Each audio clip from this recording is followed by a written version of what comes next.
following segment is sponsored by Petland. Back on Iowa's News Now, and we are joined by Ron from Petland Iowa City via the internet. He's coming through us through video. And Ron, you're going to pop up here in a bit. And oh, it looks like you're in the store. That's beautiful. First of all, great to see you in there doing what you are. We're about a month into this now.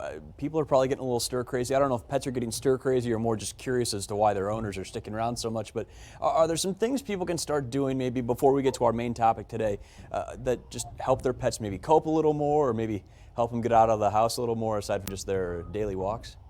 Yeah, that's. I'm actually hearing people are going, hey, I think my pet is actually stir crazy that I'm still around. They're like, go to work, get out of here, kind of a thing.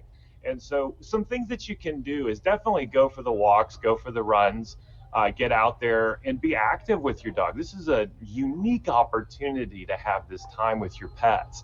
Whether it's a rabbit, get it out. Whether it's a ferret, fish, be interactive with it. You can also, though, get toys and chews and things like that. That's something that you really want to beef up right now. And you're really getting to learn your dog or your cat or your fish in a more intimate way. And now is the time to take action and go, hey, I need to get more stuff. So you can always give us a call, come on in, use our curbside service, and we can help you through that, whether it's a toy or a chew or just different food for your fish. We can help you with that. Sure, time to mix it up. And you said there's more opportunities to interact, and certainly that means more opportunities outside.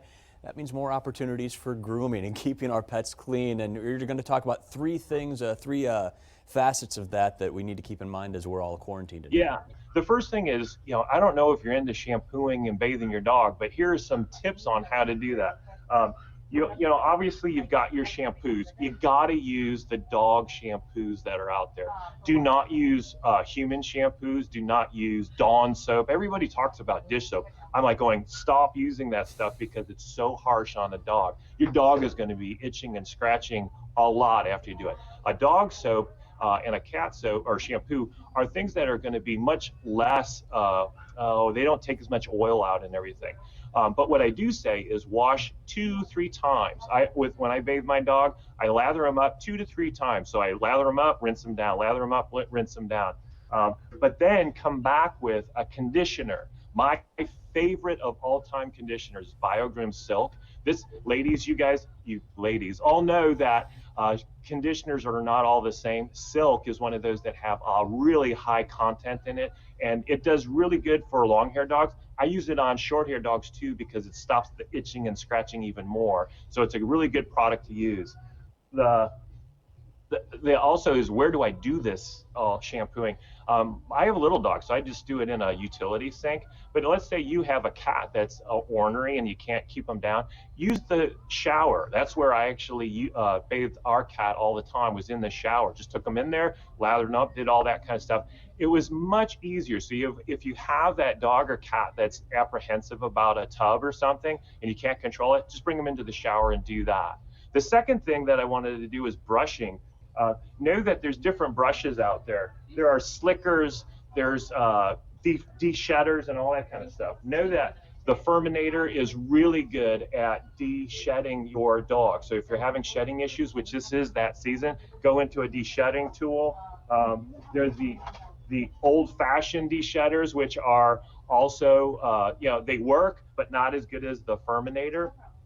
And then, do you have that dog that is matting up? Know that there are de-matting tools. They actually cut the mat right out of the dog. So know that there's a lot of different brushes to help you out there. And then finally, I wanted to talk about tear stains, because tear stains are something that, got that red, brown area.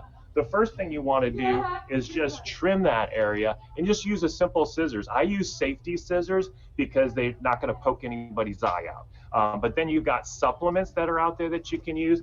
And then my favorite thing is I have tear stain liquid that is, I just put it on there, I let it sit for a while, and then I wipe it off.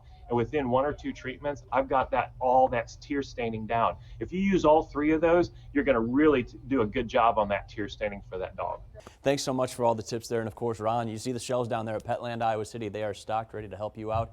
And of course, we'll keep checking in with Ron throughout all of this to make sure you're taking care of your pets as you try to take care of yourselves and your family.